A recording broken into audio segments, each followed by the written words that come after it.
Kumusta mga kanoy? So, welcome back sa ating YouTube channel, Pilipinoy. So, ngayong araw, another update naman tayo about politika ng ating bansa. No?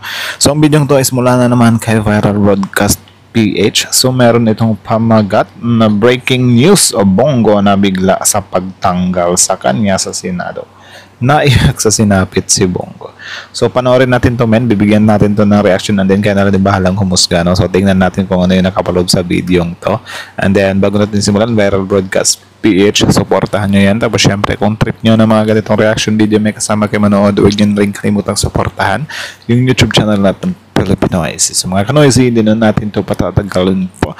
Simulan na natin, baka agawin pa ng China. Again, pamagat ng video ito, breaking news, Bongo na bigla sa pagtanggal sa kanya sa Senado. Naiyak sa sinapit si Bongo. Also, ipag-pray natin yung mga sa Visayas na dadaanan ng bagyong Tino. So, di ko alam kung kailan ko ma-upload tong video to, but yeah, let's pray for all the nasa Visayas, especially yung bagyong Tino para. So, that's it. Sana ligtas ang lahat. So, again, wait lang. Viral Broadcast PH Pilipinas, like, comment, share, subscribe, start. And welcome back again to this YouTube channel. Latest update na naman tayo ngayon. Matindi ang revelasyon na lumantad hinggil kay Senator Bongo. Marami dito ang nagulat sa kanyang ginawa. Senator Bongo hindi nakayanan ang labis-labis na kahihiyan at bumaba na sa pwesto. Kamakailan lamang ay naging sentro ng kontrobersiya ang pangalan ni Bababa yan. I think hindi bababa yan eh. Dahil sa muling pag-iimbestiga ng bagong ombudsman na si Jesus Crispin Remulla sa anomalya ng family case kung saan 42 billion pesos ang pero pwedeng mapilitang bumaba, especially kapag katatambak ka ng mga mabibigat na ebidensya. Diba? Why not? Mula sa budget ng DOH or Department of Health patungo sa PSDBM upang magamit sa mga overpriced na mga COVID kit and equipments noong time ng pandemya. At dito nadawit si FPRRD at Senator Bongo. Noong nagdaang araw ay formal nang nagsampa ng kasong plunder si dating Senador Antonio Trillanes sa Office of the Ombudsman, kina Senator Bongo at FPRRD at iba pang mga personalidad na involved sa family case. Maliban dito ay binulgar din ni Trillanes na nakahanda na di umano ang arrest warrant ng ICC kina Senator Bato de la Rosa at Senator Bongo pati na sina General Aguirre at General Albayalde dahil sa mahalagang papel nila noong war on drugs at AJK sa administrasyon ni dating Pangulong Duterte. Kung kaya ay kabila ang matinding dagok na kinakaharap ngayon ng kampo ng mga Duterte na sina Senator Bato de la Rosa at Bongo. Dahil sa pagsampa ng kaso ni Trillanes kina Bongo ay binulgar din ni Trillanes ang palihim na pagpadala di umano ni Bongo ng mga tauhan upang makipag-usap kay Trillanes na kung maaari ay huwag nang ituloy ang pagpapakaso sa kanya at inalok din niya si Trillanes ng 7-digit na pera o kung magkano ang ibabayad niya kay Trillanes. 7 digits. So, ibig sabihin, million yung inalok. Diba? Yan yung sinasabi ko sa inyo. Para na itong mga illegalistang to, gagawin talaga nila lahat para lang hindi mabunyag yung mga kalokohan nila. Diba? Susugal at susugal yung mga yan par. Sinasabi ko sa inyo.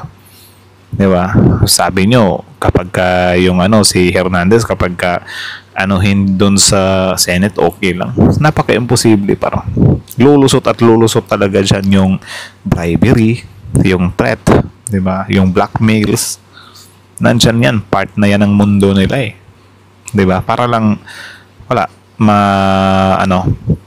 matahimik or, hindi mabulgar yung mga pinaggagawa nila. Upang tuluyan itong manahimik. Subalit ayon kay Trillanes ay tumanggi itong makipag-areglo at handa siyang ilantad ang lahat ng kanyang nalalaman kina Senator Bongo at FPRRD noong nagdaang administrasyon. Pagkatapos ng matinding revelasyon na ito, ay walang tugon dito si Senator Bongo at patuloy ito sa kanyang pananahimik. Dahilan upang maghinala ang marami na posibleng totoo ang sinasabi ni Trillanes. Maliban pa sa mga kasong kinakaharap ni Bongo ay ang panibagong issue tungkol sa construction business ng kanyang pamilya na umano'y sangkot din sa multimillion na korupsyon sa national budget ng bansa. Ang CLTG Construction na pinamamahalaan ng kanyang ama at ang Alfredo Builders na pinamamahalaan naman ng kanyang half-brother. Subalit mariin na itinitanggi ni Senator Bongo ang mga akusasyon na ito at itinuturing niyang paninira di umano ito sa kanyang pamilya. Dagdag pa na ay handa di umano siyang pakasuhan at ipakulong ang sinuman sa kanyang pamilya na mapatunayan na involved sa korupsyon. Ayan, mga kabunyog. Sino dito yung naniniwala sa statement na yun? Dahil tinatanong ko lang naman kayo kung naniniwala ba kayo na willing siya na ipakulong yung family niya if ever proven siya mismo yung magpapakulong. Yung kay FPRRD nga na sobrang lantaran yung niya eh. Yung sa human rights, hindi niya nga magawa-gawa yun eh. Partida, hindi niya pa kadugo yun. Hindi niya pa kamag-anak yun. What more na lang kung kamag-anak niya. Sobrang hirap paniwalaan, di ba? Wala lang, sa akin lang naman yun. Mga kababayan, magandang araw po sa inyong lahat. Ito napansin nyo rin ba ito? Matapos i-expose, ilantad ni dating Senador Sonny Trillanes, ayon sa kanya, sa mismo sa interview mismo sa kanya, sa live, sa TV, ka-live stream, sinabi niya, hindi man lang nagdadalawang isip na sinabi.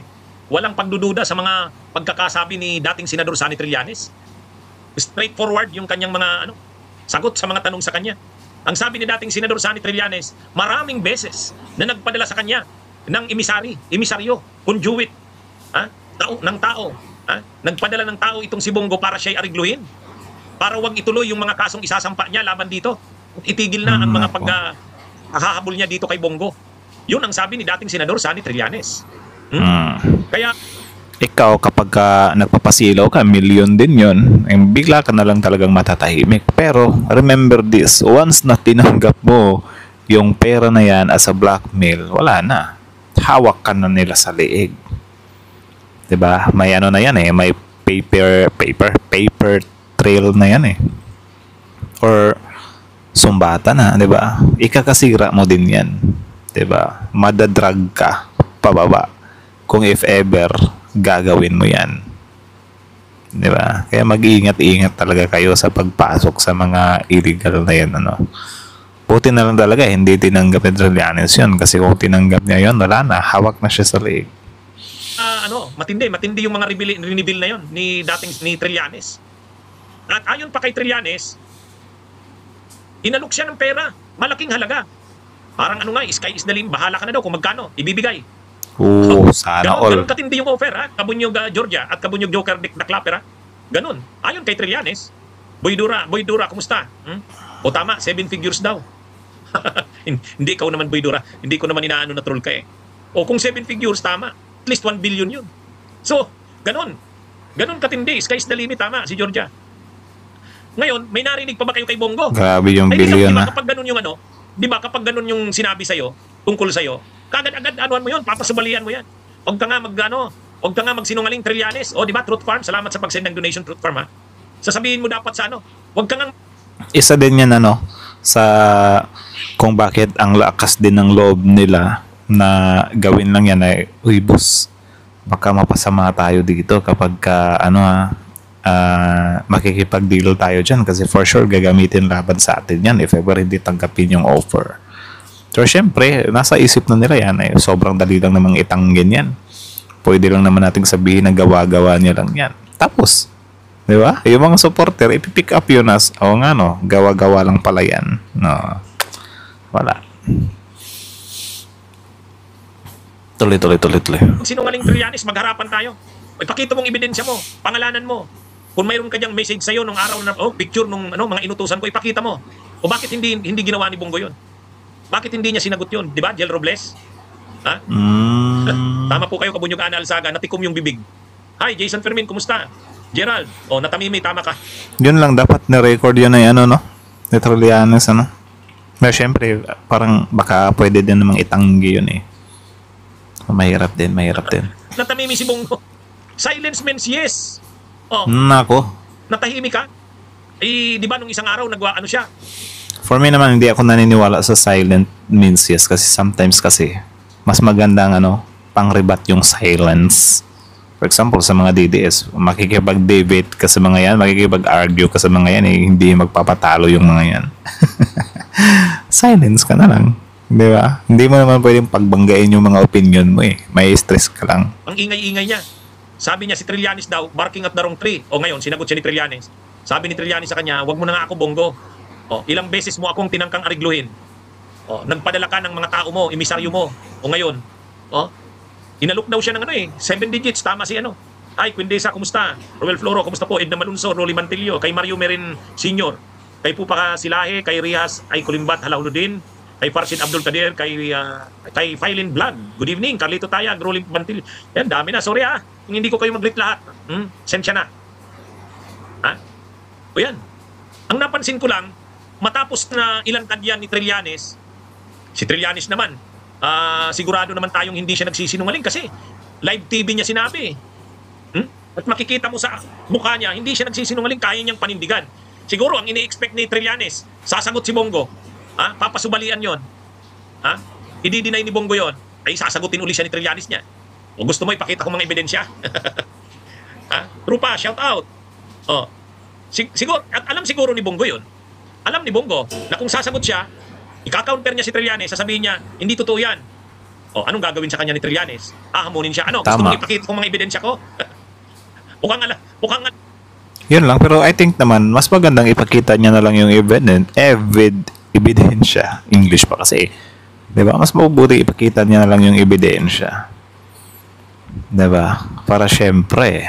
Pero kapag ganyan kasi, parang lalabas kasi yan na parang hindi ka mapagkakatiwalaan. Ano? Baka pati yung mga friends, mga kaibigan mo, mga malalapit sa'yo, medyo mangilag na sa'yo sa part na yan kasi ay di pala mapagkakatiwalaan to. Ewan ko na lang kung pwede namang ikip ni Trillanes yan para if ever magkagipitan. Kasi for example lang naman, kakasuhan ni Bongo si Trillanes na gawa-gawa ng mga pambibintang, 'di ba? Pwede niyang ipakita 'yon. Pero kung hindi naman kasuhan, I think hindi na needed muna 'yon sa ngayon. Parang need niya munang ipasok 'yon sa baul. Gagamitin niya na lang if ever kailangan, 'di ba? Alam ni Bongo yun na gano'n ang gagawin ni Trillanes kaya hindi na siya. Ayaw niya nang painitin si Trillanes. Kasi kung haamunin niya si Trillanes, hi Helen's Vlog Official, kumusta? Binalikan niya raw yung umpisa ng live ko. O di ba? Di ba mga kabunyog, mga kababayan? Ang malinaw dito na tamimik si Bongo. Tahimik, matapos ilang tag ni Trillanes na binabayaran siya ng ariglo, tahimik, hindi makasagot si Bongo. Alam ko na kung bakit hindi makasagot. Alam natin, ang gagawin ni Bongo, pag hinamon niya si Trillanes, na sabihin niya dito, kasinungalingan yan, hindi totoo yan. Wala akong emisaryong pinadala. Ang gagawin sa kanya ni Trillanes, hamunin siya. Ano, gusto mong ilabas ko ang mga ebidensya ko? At alam ni Bongo, malalantad lalo siya. Di ba? Kaya mga kabunyog, mga kababayan, yan ang yan, napansin ko yun. Akala ko mag-iinit pa yung sagutan ng dalawa eh. Ay di ba nung isang araw, nag-file ng kaso si Trillanes, plunder laban kay Bongo. Agad-agad. Pagka-press ko ni Trillanes, press ko na rin si Bongo. Press ko din si Bongo. Okay, sagutan sila. O ngayon, sinagot na naman siya ni Trillanes. Huwag mo nga ako, Bongo. Si FG, shout out. Huwag mo nga ako, Bongo. Ilan bang emisaryo ang pinadala mo sa akin para patahimikan ako, arigluhin ako? Hindi naman umubre. Tama. Ang taas pa nga ng... Dito ko rin talaga makikita na grabe yung consistency talaga ni Trillanes. Biruin nyo, from Duterte, prime, diba? Kalakasan ng mga Duterte yun. Pero nandyan pa rin talaga siya, nanatiling tinik sa lalamunan. Kita nyo naman, siya pa mismo yung nagano dyan sa ICC na yan. Diba? So, grabe yung consistency talaga. Parang di mo din talaga masasabi na parang randomly paninira lang or pinipersonal. Kasi sobrang committed eh. Diba? Grabe yun. Yan yung mga kailangan din talaga natin. Yung mga committed ba? Offer nyo sa akin, sky is the limit. Pero hindi tinanggap ni Trillanes. Ganun ang kasi sinasabi kasi ni Bongo na bayad daw si Trillanes. Yung mga pinanser daw ni Trillanes, posibleng mga kontraktor daw. At yung mga mastermind daw sa mga flood control, yun daw ang pinanser ni Trillanes. Ay di, siya ngayon, sinagot siya ni Trillanes na inaalok mo ako ng sky is the limit, kahit magkano ibibigay, manahimik lang ako, wag talang kasuhan. Di ba?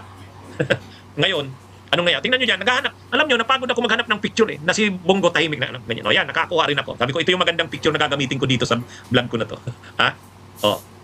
Kaya mga kabunyog, mga kababayan, ito, tama yan. Ini-expose ni Trillanes itong sila Bongo. Nakakuha ng katapat. Tapos ang naging ombudsman pa, si Buying Rimulya, isa pang katapat nila. Mukha nga, tama ka. Parang napuno sila ng tinik sa lalamunan. Unlimited tinik sa lalamunan. Yan. Akala nyo kasi wala, maghahari kayo buong buhay nyo. Akala nyo kasi kapag maging vice presidente si Sara Duterte, is tuloy-tuloy pa rin yung power tripping. Hindi nyo inakala na from PBBM mismo binibigyan kayo ng na maging accountable. Petros PH, puro bunganga lang sila Bongo. Ayan. Ito mga kabunyog, mga kababayan? Napansin ko lang, sabi ko, wala, hindi nakapurma si Bongo. Mukhang ang gagawin ni Trillanes, alam ni Bongo yon. Kapag sinabi ni Bongbong hindi totoo yung sinabi ni Trillanes, walang katotohanan diyan. Pagka hinamon mo ng ganyan si Trillanes, ilalabas niya ng ano niyan. Ha? Ilalabas niyan. Lalo pa ano ngayon, nasa opensiba ngayon si Trillanes. Kung nung panahon ni Duterte, hindi nga natakot si Trillanes noon, presidente pa si Duterte. Tama. Oh. Ngayon pa. Hindi, sa totoo lang. Oh. Diyan din ako bumibilib talaga sa sa grupo nila Antoibero, sila Trillanes, kasi yan nga, bukod sa consistency talaga kahit anong administration talaga pinapalagan nila. Di naman sila nagaganyan totally ng 'di ba? Lumiit ba yung mundo nila nung time ni FPRD? Hindi naman. Kasi sobrang hirap nilang butasan. Ngayon, nang magawa ng administrasyong Marcos dito sa mga senadores na to, 'di ba? Ng mga Duterte, nag-iiyak, puro pinupolitika. Nako, kung tutuusin naman, yung time ni FPRD, pwede niya namang ipolitika si Trillanes Pero yun nga, hindi niya magawa kasi sobrang hirap butasan. Unlike now, na grabe yung pagkakatagpi-tagpi talaga. Tinatanggi mo na magkakilala kayo ni Alcantara pero may pictures kayo, yari. Wala ka talagang lusot. Diba? Oh my. Ano ito mga kabunyog, mga kababayan? Akala ko papalag si Bongo Hindi pumalag. Hindi tahimik.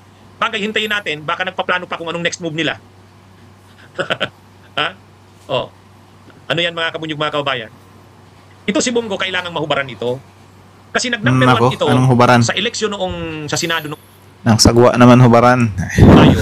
Kasi ang pinoproject niya, hindi siya kasama ni Duterte sa mga patayan, hindi siya kasama ni Duterte sa mga nakawan. Hugas kamay na. Ang bisyo niya lang ay magserbisyo, ang programa niya lang ay malasakit.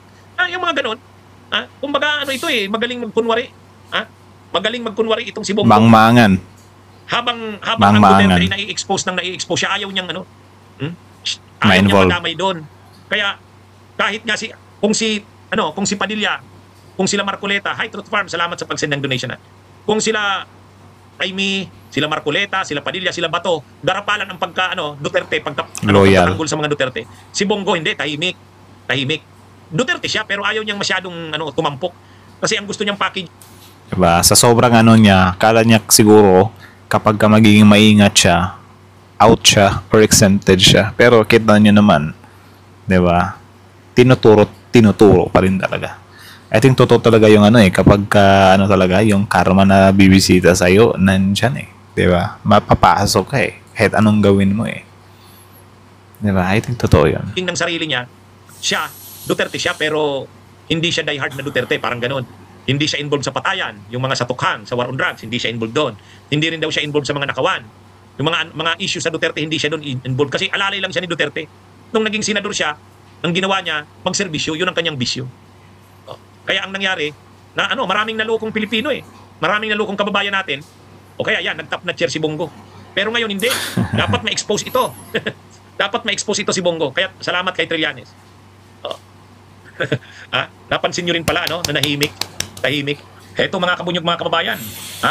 Maganda tong yung estilo kasi ni Bongo din is parang sobrang maingat niya talaga kita nyo mostly sa mga niya kapag nagsasalita, may mga binabasa. 'Di ba? Ayaw niyang maslip sa script. Topic natin ngayon, mismo ng isang retired Associate Justice ng Korte Suprema. Siyempre, kagalang-galang yan. Hindi ito tulad ng ibang mga retired Associate Justice na questionable ang pagkamakagalang-galang. Ito, kilala ninyo ito, si retired Associate Justice Adolf Ascona. Magaling na constitutionalist, magaling na dating Associate Justice ng Korte Suprema. Nagbigay ng comment dito sa issue tungkol sa pagkaka-reverse ng dismissal order kay Villanueva. At ang sabi ni retired Associate Justice Adolf Ascona, posible ngang may violation. At kung mapatunayan yung violation na yan, ay posibleng maparusahan si Martires. Good afternoon, Kamunyog, Amigo Gracie. Shoutout sa inyo dyan sa Ordaneta City, Pangasinan. Si Mark Rivera, live po tayo. Jess Halili, kay Nestor Bernales. Yan, sabi niya, ikulong si Martires pag may mali. Pwede ba siyang makulong? Mamaya, pag-usapan natin. Hi, kay Kabunyog Reynaldo Gonzales. Ang hearing ng Blue Ribbon, Kabunyog Reynaldo Gonzales, sa November 14. Ng Lucero, kumusta? Maribel. May hearing na naman sa November 14. So sana hindi mapuruhan masyado yung Visayas para mapanood pa natin yan Sana talaga walang crisis sa Visayas So ipagdasal nyo yung buong Visayas Sa buong mundo din yung mga nililindol Villanueva sa Hong Kong, shout out sa inyo. Sa mga viewers din natin, sa attorney Ricky Tumutorgo YouTube, sa mga viewers natin, sindiyan si Kabunyog Virgie Badjola, si Giancarlo Sabio, shout out sa inyo. Sa Facebook, sa attorney Ricky Tumutorgo natin, Facebook page, si Sani Panahon. Hi, kumusta kayo dyan? Sa Mission Viejo, California, USA. Si Doming Ricafort, Mike Bersab. Yung Tumuturbo, apelyido niya ba yun or ano niya yun, tagline? Kasi kung Tumuturbo, sobrang nice din ang apelyido niya. Angkop sa pagiging niya, vlogger, ganun, Tumuturbo. Parang bumibilis, Tumuturbo. Yung turbo kasi, diba? Si Anbon, si Chio Wesob, kay Dionisio Agbanlog, kay Lita Niven, Elsa Victoriano Nantuna sa Las Vegas, USA, Irlihio Makatao, Palix Tolentino, Bobby Maambong. Sa Tayaba, si Emer Ayala. Pasensya na sa iba na hindi ko magigrip. Pasensya na kayo. O ito mga kabunyog, mga kabayan. Sinang Lucero pala, kasamahan namin sa bunyog dito sa Naga City Chapter sa Concepcion Pequeña. Ayan, mga kabunyog, ito. Pag-usapan Binoto ko yung natin ngayon. Binoto ko yung bunyog Puntil sayang. Maganda kasi mayroong kumbaga ito, lalabas expert opinion ito, mga kabunyog, mga kabayan.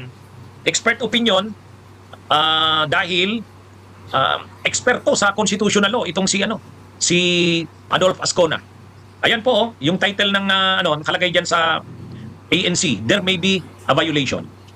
Sabi yan ni Adolf Ascona. Ito pa po, pakita ko sa inyo. Ayan. Sabi dito, yan yung picture ni Adolf Ascona. Ayan, yung caption sa baba, mga kabunyog, sa ABS-CBN, ANC, News Channel. Ayan, sa interview sa kanya ni Karen Davila, sabi mismo dyan ni dating Associate Justice Adolf Ascona ng Korte Suprema, ayan po, ex-Ombudsman Martires could lose his benefits for violating provision on disposal of cases. Yan dapat lang. Mawalan ka pa tuloy ng pension. Kakaano mo yan. Pero I think maraming ipon yan. So, dapat kunin din yon. Siyang matanggalan ng mga benefits niya bilang retired. Bilang retired ombudsman. Yan ang posibleng maging parusa sa kanya. Ano ba ang posibleng violation niya?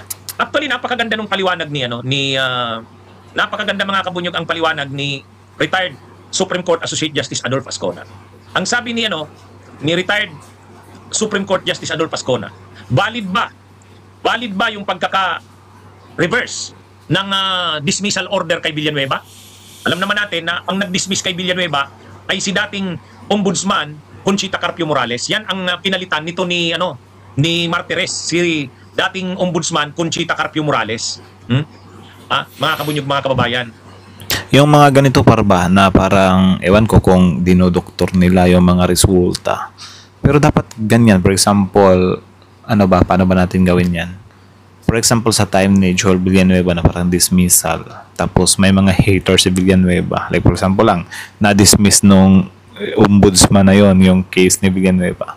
Sana mayroon ding bigyan ng pagkakataon yung public na pumalag sa na yan, sa decision na yan, and then pwede nilang imbestigahan or i-reopen yung case, something like that. Sana ganyan din na parang questionin ba, like for example, sige, given na case solved na, for example lang, diba? Pero sana pwede nilang tingnan kung okay, tingnan nga natin kung bakit mo nasabing case solved to, diba? Bakit ganito yung resulta. Sana pwedeng ganyan para hindi siya ma-abuse pa. Kasi ang nangyayari sa ganyan, kung ikaw yung nasa administration, pwede mong gawin lahat.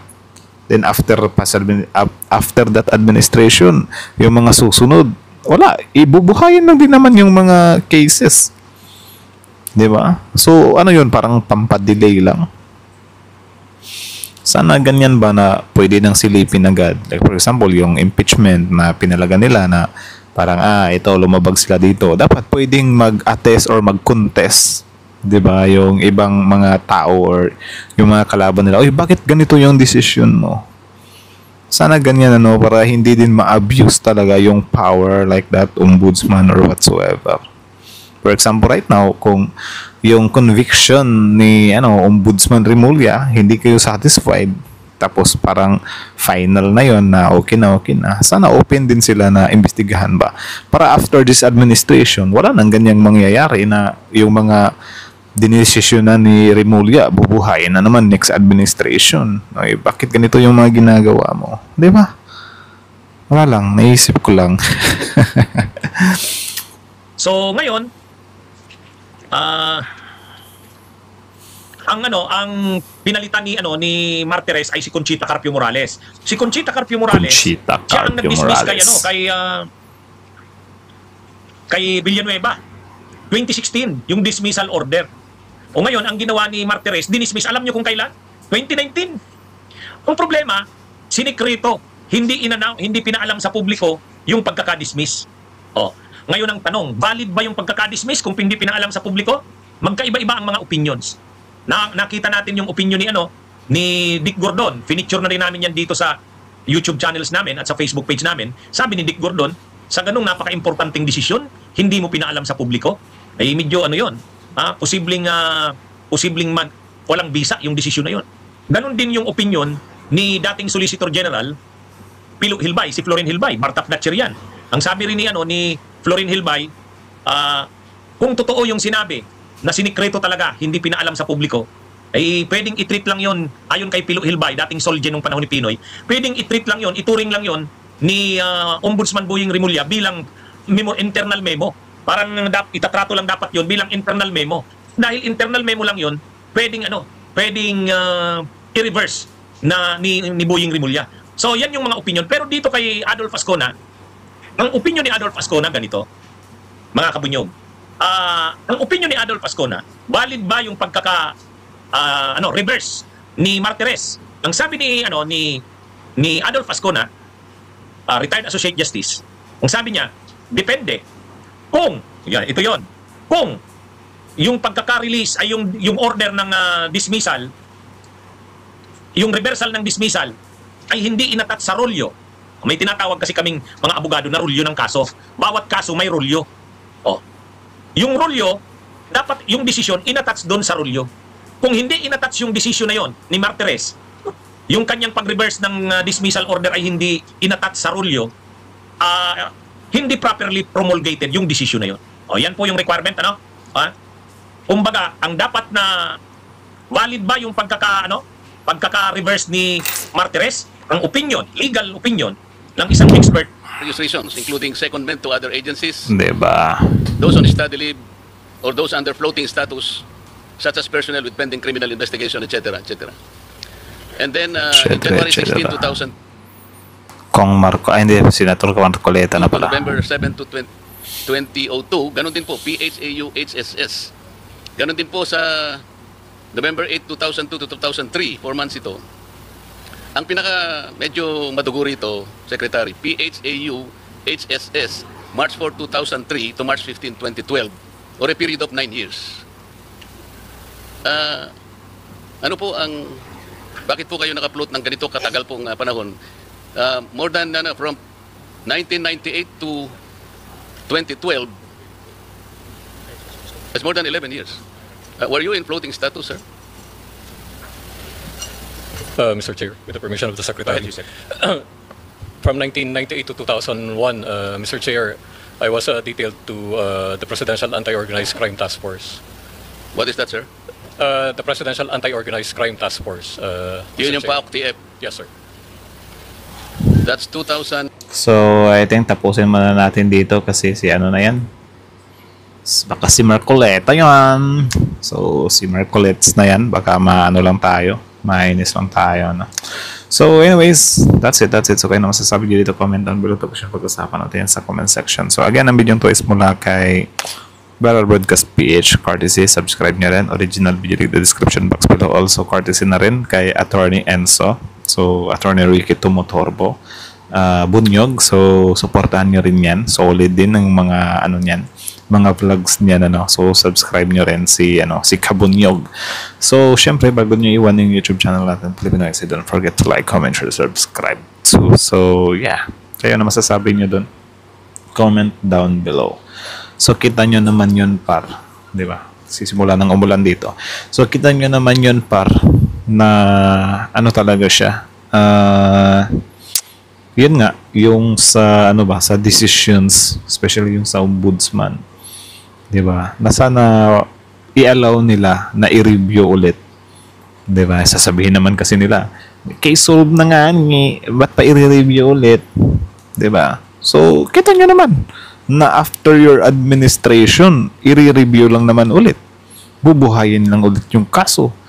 'Di ba? Ito yung problema sa atin. Wala na nga tayong time sa mga ganyan-ganyan. Sobrang natetenga pa nga yung maraming mga cases sa ano natin kasi sobrang bagal ng ano natin. Justice system natin, yung due process natin sobrang bagal. Yung sa mga korte pa natin naka-scheduled pa tapos bubuhayin lang ulit yung mga hearing na yan. So dadagdag pa yan sa future, 'di ba? So parang ganyan ba? So sana i-allow na lang nila. Kasi kung ganyan parang lumalabas kasi, parang hindi talaga siya totally na case solve, kundi parang naano lang siya na hindi siya diffuse. Parang naano lang ba na patahimik lang ng current administration. So parang ganun lang yung nangyayari, parang pinos lang. So ikaw kung involved ka dyan, parang considered posing lang yung nangyari kasi since kayo yung administration, nagagawa nyo lahat. 'Di ba? Pero dapat isipin nyo rin na hindi yan forever kasi kung may mga kalaban kayo sa susunod, i-open up talaga nila yan. Like for example, yung impeachment na yan. For sure, may magtatangka niyan. Ewan ko kung next year or this coming election 2028, i-bring up na naman yan yung impeachment ni BP Sara. So parang sayang lang din sa oras, 'di ba? Well, at simulan na lang, ituloy yung trial hanggang sa magkaroon talaga ng fair conviction or mapanagot talaga, mabigyan ng patas na resulta, may mga ebidensya talaga. 'Di ba? Also, kudos din pala kay kay Senator Trillanes kasi yan nga, sobrang grabe yung consistency niya. Like ako naman dati, para sabi ko talaga nung solid DDS pa tayo, sabi ko, men, sobrang nakakainis si Trillanes. Puro paninira lang yung ginagawa. 'Di ba? Yan din yung nangyayari ngayon. Naiinis na yung mga yung mga DDS kasi lahat ng atake na napupunta sa kanila para sa kanila paninira. Which is gumaganti din naman yung mga DDS. Pero sa grupo kasi nila, yung mga paninira nila, walang mga basihan. Walang mga katibayan. Hindi nila kayang i-support mostly yung mga nila, mga binibintang. Unlike Trillanes kasi, gumagawa siya ng mga pinagbibintangan niya or inaano niya ba, dinidigahan niya ng mga controversy, pero may mga ebidensya, may mga talaga, like for example yung sa mga bank accounts nila Digong, yung sa mga drug labs daw dun sa Davao, meron siyang mga ebidensya, hindi lang siya basta-bastang paninira lang. May mga ebidensya, may mga supporting documents pa. So, kita niyo naman kung gaano katapang yung tao na yan. Kahit nung administration pa, prime pa. 'Di ba? Sila yung naghahari, mga Duterte, pero hindi talaga nila napatahimik. 'Di ba? Alam niyo yung ganyan. So, kita niyo naman yan, this administration, parang lumalabas na pinapatahimik yung yung mga DDS kasi yung mga naman nila, mga ibinabato nila ng mga statements, parating mga haka or gawa-gawa or pang-iintriga lang, 'di ba? So di mo din talaga masisisi or di mo nga dapat questionin kung bakit ganyan yung decision, 'di ba? Kasi yung mga binabato nyo rin, walang laman, walang patunay, 'di ba? Puro intriga lang. So anyways, hanggang dito na lang muna. So kaya masasabi nyo dito, comment down below, option pag-usapan natin sa comment section. So as of now, November 3, so yung Baguio papasok na. So baka mamaya mga 3 hours from now or 4 hours from now, lalakas na to, and then nasa mata kasi tayo ng Baguio. So let's pray all together, especially sa mga nasa Visayas, 'di ba? Especially yung mga kababayan natin buong bansa kasi syempre, yun lang naman. So that's it. Keep safe everyone. Keep safe everyone. So si Bagyong Tino yan. So that's it. Viral Broadcast page, Pilipinas. Like, comment, share, subscribe. Comment nyo rin pala sa baba kung saan nyo pinanood yung video na to para malaman ko rin And then yeah. Let's talk about it in the comments section. So that's it. Thank you so much for watching. Follow Pinoy is out.